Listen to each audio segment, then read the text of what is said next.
Hey everyone, this is Koyel Banerjee from Lead Blad, and once again I am here with the third video on literary criticism practice set on T.S. Eliot and New Critics. So before beginning with today's question, I would like you to know that one paid mock test course for UGC NET JRF it's already going on Lead Blad. So if you want to join, just ping me in my WhatsApp or just email me. You can find all the details in the description link. Okay. So now beginning with the first question of today.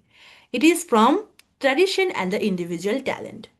Remember, this is really important to know about all critical essays of T.S. Eliot.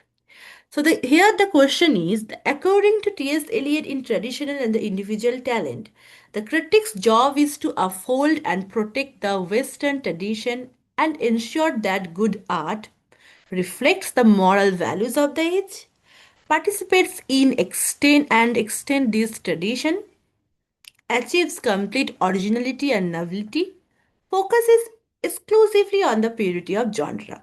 So which one is correct? What should a good art uphold?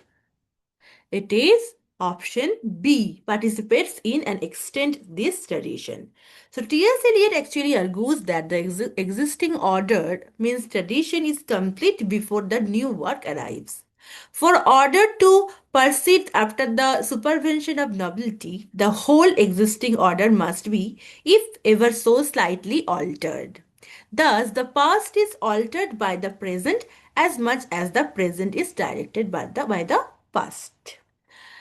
Traditional individual talent first published in the magazine The Egoist in 1919.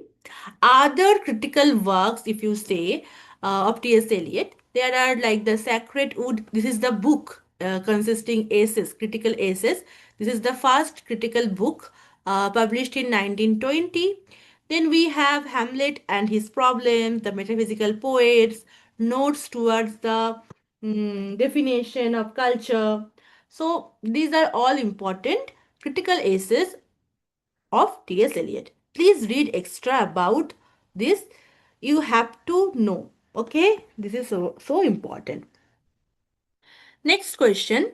Which term describes the poetic process where the mind of the mature poet acts as a catalyst, burning up personal emotion?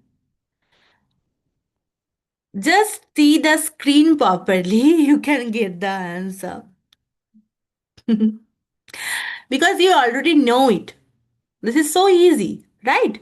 So it is option C, theory of impersonality. Right? Theory of impersonality. Eliot uses the famous analogy of a chemical reaction involving a filament of platinum. Platinum represents the poet's mind, acting as a catalyst for oxygen, and sulfur dioxide represent emotions and feelings to form sulfurous acid means the poem. So the catalyst remains unaffected, just as the poet's personality should remain separate from the art. Okay, so this is the theory of impersonality. So now what about other options? I know you may have known about it, but it is my duty to give a short explanation about these options as well. Objective correlative, this is a related term which Eliot popularized in Hamlet and His Problems. It refers to a set of objects, a situation, a chain of events that acts as the precise formula of expressing a specific emotion, allowing the poet to show feeling instead of merely describing it. If I say in simple language, it acts as a medium for the poet to transmit his emotions to the reader in an objective way. Dissociation of sensibility. Here Eliot argued this was a negative phenomenon that occurred after the metaphysical poets, representing a split between thought and feeling in later poetry, means in neoclassical poetry, poetry of Milton, poetry of Dryden. Okay, the opposite of disassociation of sensibility is unification of sensibility. This is a positive quality Eliot praised in the metaphysical poets, meaning the poet's thought was experienced as immediately as a sensory feeling, thus combining disparate experiences. So these are really important terms in critical journey. Okay. Now, question number 3. It is a chronological question. So just tell me the chronological order of publication. So which one came first and which one came last? Traditional and Individual Talent by Eliot, Practical Criticism by Richard, The Well-Wrought Urn by Brooks, Criticism Inc. by Ransom. If you know uh, critics birth or death year, then you can answer it clearly. Tick tick 1, tick tick 2. Yes. So the option A is the correct answer. First, we have Tradition and the Individual Talent in 1990.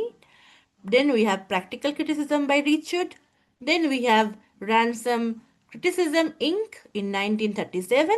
And last but not the least, The Railroad Urn by Clint Brooks, 1947. Remember. The term coined by Clint Brooks to argue that the artistic value of a poem cannot be communicated by simply restating its content in prose is, so which is the term affective fallacy, intentional fallacy, hearsay or paraphrase, close reading. He talked about this term in his work The Well-Wrought Urn. It is hearsay or paraphrase. In Railroad Urn, Brooks argues that meaning in poetry is irreducible. To summarize a poem is to destroy its essential structure and meaning, which are bound up in the form itself. So, it is the meaning of this term. Now, what about other options? Affective fallacy.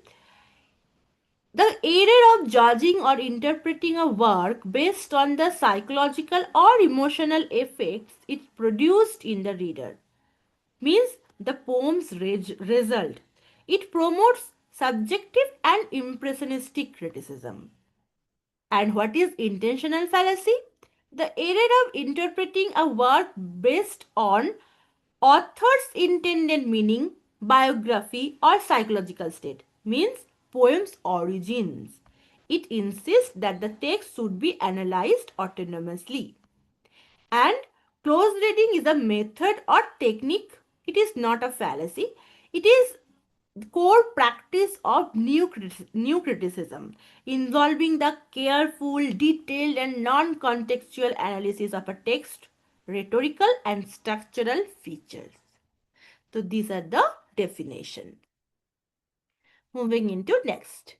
T.S. Eliot is largely responsible for the revival of interest in which group of poets whom he credited with possessing a unification of sensibility. This is easy because we just we just discussed that one, right? Which group of poets? You can see this in the screen, one poet's portrait, right? If you know who is it, you can answer it easily. It is the metaphysical poets he talked about, and in this slide, it is John Donne, the metaphysical poet. So Eliot praised poets like John Donne for their ability to fuse thought and feeling immediately, a quality he felt was lost in later period, which is dissociation of sensibility. Right? We talked about it. Okay. The metaphysical poets also is an essay by T.S. Eliot. Remember.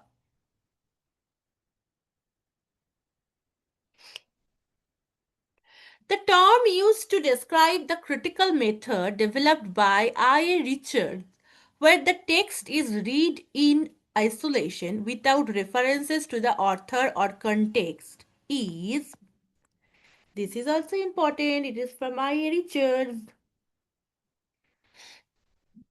He talked about it in his practical criticism, and practical criticism was published in 1929. So which term it is? It is practical criticism. Richard famously gave his students poems without titles or author names to analyze, stripping away context to focus entirely on the words on the page. It is actually a foundational practice for new criticism. Okay? Or you can say the close reading. Um, okay. Other options, these are not so much important, but you can just theoretical criticism, sociological criticism, textual criticism. These are all types of criticism. Okay? Please read about it if you want to know. Otherwise, just leave it. Only the practical criticism by Richard is important.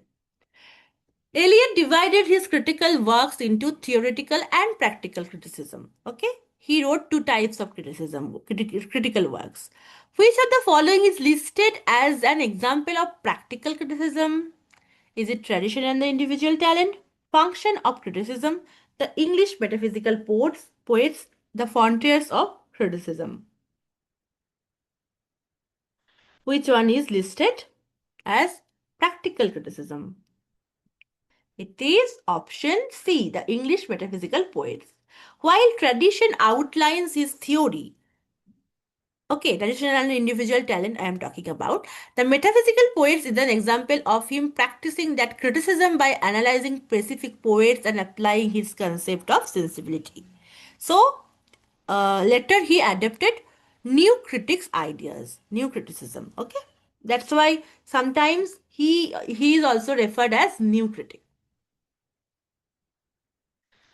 Victor Solvsky, who published Art as Technique. Victor Solvsky is famous for Russian formalism. Okay, who published Art as Technique and emphasized defamiliarization. This is a very important concept.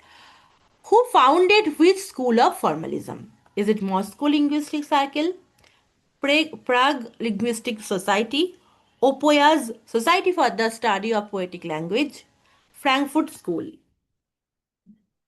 These all linguistic circles are really important to know, these are all schools. So it is Opoyas. Solvsky was a leading figure of Opoyas, while Roman Jakobson was associated with the Moscow Linguistic Circle. Both were key figures to Russian formalism. Please remember, Opoyas was founded in which year? It is in 1916 in St. Petersburg. Okay. And what about Moscow Linguistic Circle? I already told you it is one of the founding member was Roman Jakobson. It was founded in 1915, focusing more on the linguistic and semiotic aspect of poetic language. Prague Linguistic Circle is also a Russian school of formalism. This group was founded in 1926 and developed structuralist and functionalist approaches to language and literature. So it is, you can say, highly influenced by Russian formalism, though it is for structuralism. Okay, it is related to structuralism. And last but not the least, Frankfurt School. It is a group of neo-Marxist social and philosophical theorists. Like we have Adorno, Horkheimer, who developed critical theory analyzing culture through an ideological and sociological lens. Okay, we will talk about it when we will deal with literary theory. Okay, please remember Victor Salvsky and other Russian formalists. The new critics reacted against commercialism and Philistinism, drawing influence from the humanist tradition of which Victorian critic? Remember, in our previous video, I talked about Philistines. Some critic group medium, middle class people. Mhm. The term, if you know, then you can answer it.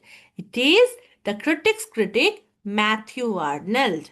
Arnold's defense of culture against anarchy and philistinism deeply influenced the new critics' view of literature as a as a basin of civilized values in a commercialized world. Okay, so it is Matthew Arnold.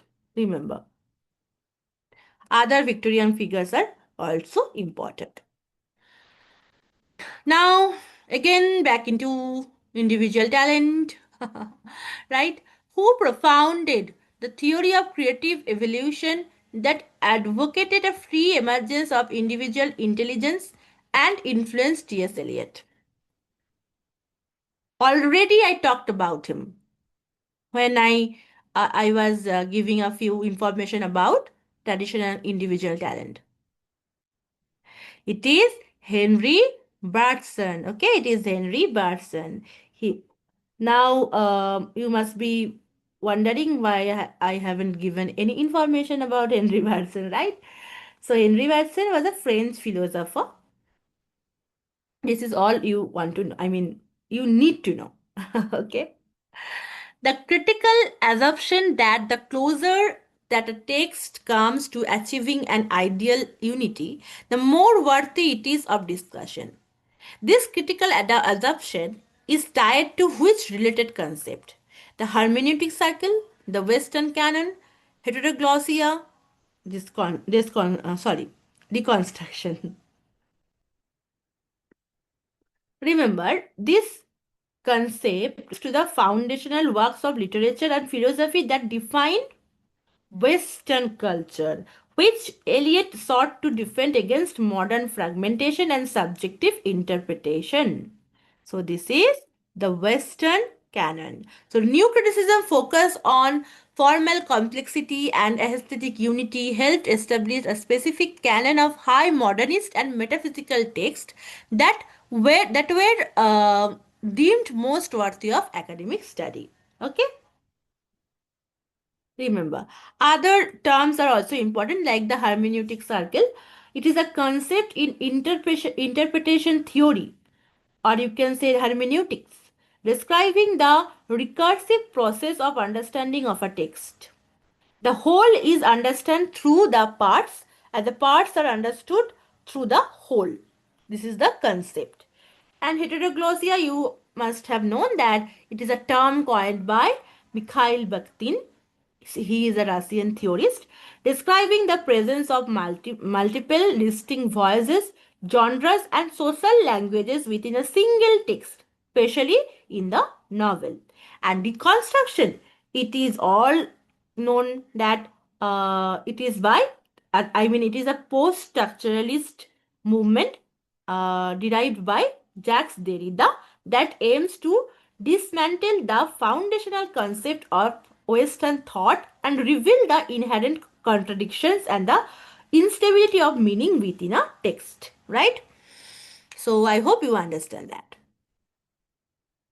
Okay, next. The Russian formalists were condemned by Marxist critics like Leon Trotsky for their. So, which was the characteristic they were condemned for? Emphasis on socialist realism, politically subversive activity, apolitical stance, and focus on the medium rather than ideological reflection, rejection of all traditional literary forms. It is option C. Okay. Marxists criticized formalism for ignoring the social and historical condition of production, focusing instead on arts for art's sake or pure technique. Okay.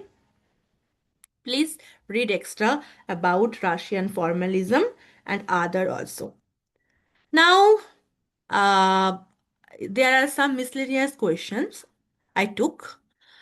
So the first one is, first one from miscellaneous question, that which type of criticism studies the social function of art in addressing or shaping the needs of the audience and its ethical impact?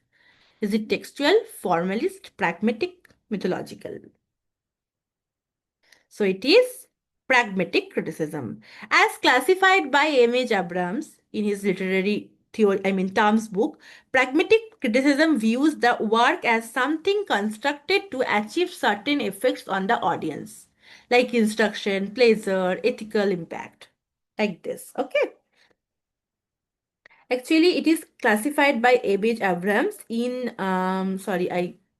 I forgot the book name first. Yes, I remember. The Mirror and the Lamp. It was the name of the book. The Mirror and the Lamp. Okay. Now, what is textual criticism? Deals with establishing the correct historical text unrelated to the evolution of the text effect or purpose. What is formalist criticism? New criticism is a type of formalist criticism, which M.H. Abrams classifies as objective theory focused on the intrinsic qualities of the work itself. Remember, and mythological, also known as archetypal criticism, which is popularized by Northrop Frye. Cecil Day Lewis defined the critic's preeminent task as to recognize the good and reject what is worthless, to formulate common principle of writing. The task, the task of is easing and widening or deepening our response to poetry, to consolidate historical knowledge about the text. Which one is correct? It is option C. The task easing and widening or deepening our response to poetry. So Cecil D. Lewis believed the critic serves as a bridge between the poet and the reader, helping to clear obstacles and enhance the reader appreciation and understanding. Remember, which of the following is listed as a major principle of modernism? This is so easy. Please read the option on your own. Tick 1, tick 2. Just try to find a word which is related to modernism. Then you can get the answer.